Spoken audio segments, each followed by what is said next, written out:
আসসালামু আলাইকুম ভিউয়ার্স, আশা করি সবাই ভালো আছেন। আজকে আমি কিভাবে জিরা ভাজতে হয় সেটা আপনাদেরকে এখন দেখাচ্ছি।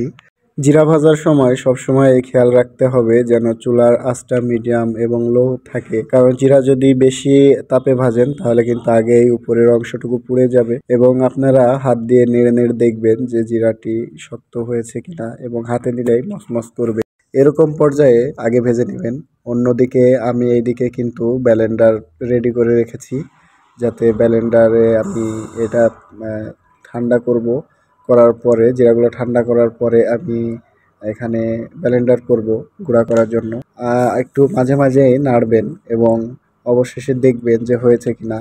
আমার শেষ এবং আমি চুলাটি অফ করে দিলাম এবং 10 থেকে 15 মিনিট একটু নেড়ে নেড়ে ঠান্ডা করব। আপনারা চাইলে চুলা থেকে নামিয়ে রাখবেন, তাহলে দ্রুত কিন্তু এটি ঠিক হয়ে যাবে এবং দেখবেন।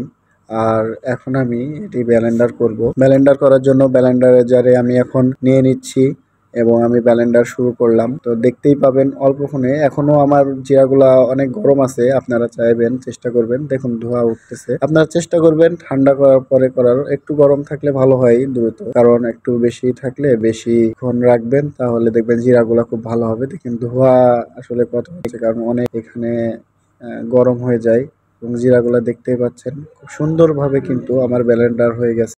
ভিডিওটি ভালো লাগলে আমার চ্যানেলটি সাবস্ক্রাইব করবেন এবং একটি লাইক করে দিবেন এবং আপনার প্রিয়জনকে দেখার সুযোগ করে দিবেন।